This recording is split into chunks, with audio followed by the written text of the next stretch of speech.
Hi all, I'd like to do quite a focused video today about Magnus Carlsen's last round game. It was against Rauf Mamedov, who was playing a very solid game in most of his rounds and had a very good rating performance and seemed to have a very good position here against Magnus Carlsen with the black pieces. He's hitting the c5 pawn at the moment, and Magnus actually plays a move which defends c5 indirectly, but also if you look at the rook, it's scanning across the fifth rank here, and some of these squares are around the opponent's king. I don't know if you remember, but in a recent over the board game I mentioned that when we find resources on the chessboard in blitz, it's very difficult to check them. You just discover them, and it's interesting, and sometimes you can play something quite technically good. But if you try the same approach in longer games, sometimes the more time you have, you can find things which you wouldn't normally have found, and some of these resources are not so good if they're not checked. I think it's important to have this kind of safety consciousness, especially when there's resources around the squares of your king, the king being the most sensitive piece. And it seems here Rauf Mamedov was perhaps looking at white's king and thinking, well, maybe this kind of thing is interesting. Is this queen e5 a resource here? Because queen a1 check might be interesting, and maybe a perpetual check if Magnus doesn't want to play g3 there. So it seems queen e5 is tempting, but can we label this actually a resource without doing the necessary safety checks? It's already, the little bit of danger has gone up with this rook scanning across these squares around the king.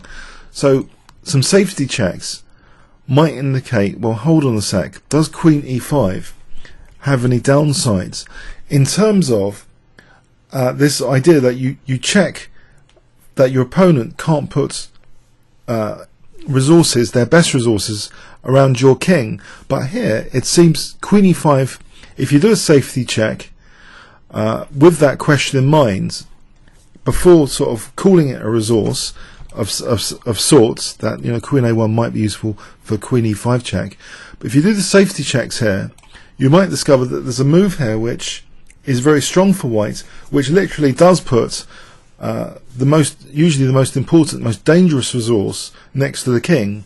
Can you spot that in this position? White to play here. Can you see what Magnus Carlsen played? If I give you 5 seconds starting from now.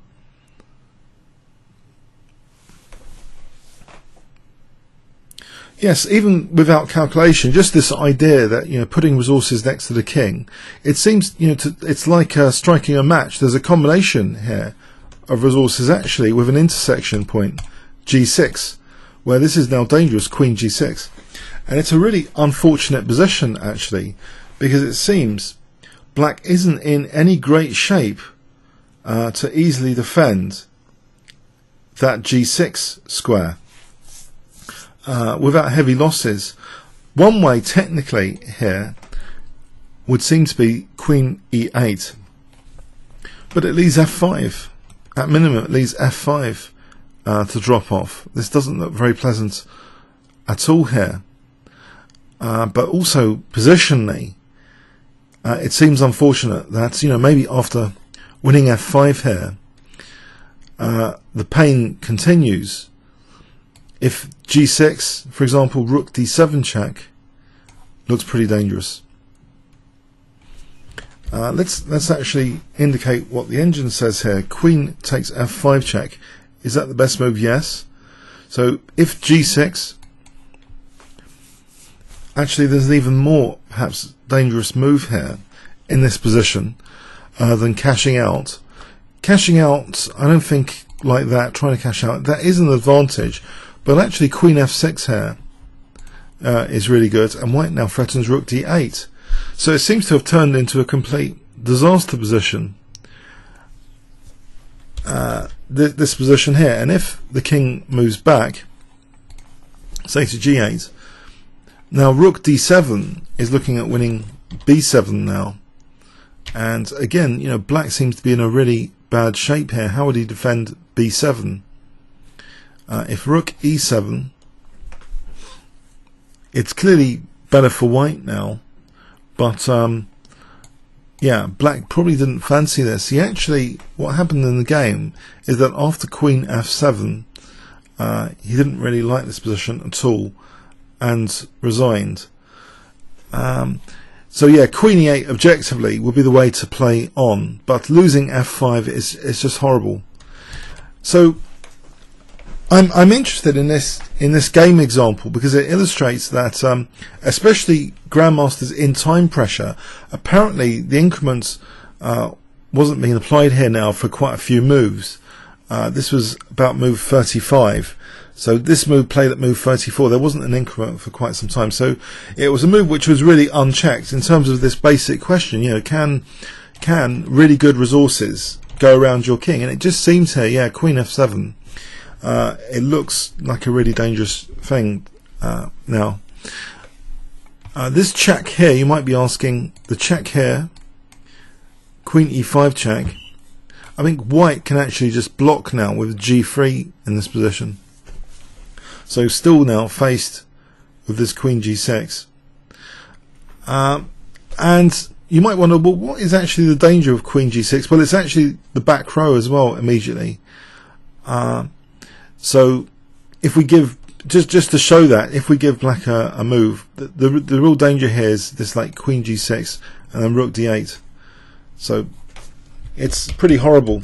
So really, black is left with only two main moves to try and do something. Actually, queen e8 as mentioned, queen e7 to try and defend that back row. So queen takes f5 check, king here, and again white's just much better in this position after rook d7. It's difficult to see what black's really doing. He's going to lose another pawn potentially. Queen e8, we can just take this other pawn. So yeah, I just thought it was an interesting example where a grandmaster cracked up at the end, but that basic criteria, you know, which I mentioned, it seems yeah, our sense of danger perhaps, to check these resources.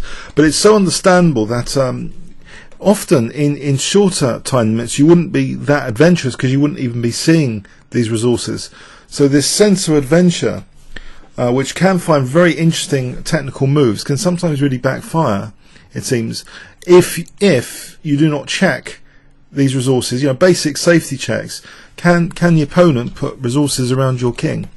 So that's why I thought it was quite an interesting example, and I'm focusing in on this blunder.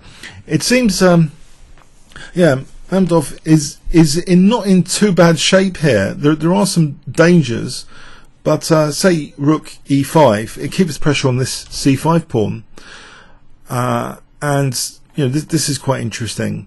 White has to be careful himself here. A move like queen d3, and then black can actually apparently just take here. This would be safe enough. So yeah, this would keep the pressure on c5. But yeah, f7 is one square which is kind of near the opponent's king, and so yeah, this position is tenable. But yeah, Magnus, with this blunder though, actually won the entire Gashimov Memorial outright without any tiebreak.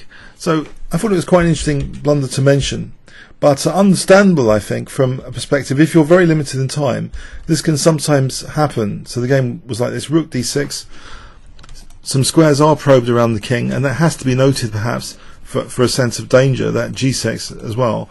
But this queen, you know, has got these squares around the king, but there's an intersection point which is marked out now when queen f7 is played.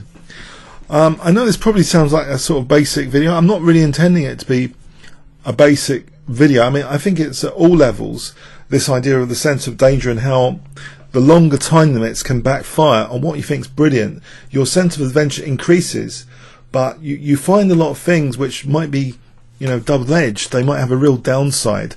And here there's obviously a real downside to this find queen e5, which might have been aiming for queen a1, and also of course pressure on c5. But yeah, another thought, it does hit c5, so maybe the idea was that white does something about that perhaps. Another idea is also offering ingeniously perhaps the b7 pawn. Let's have a look at this. If queen takes b7, maybe this was an idea that black could actually hit c5 here with rook c4.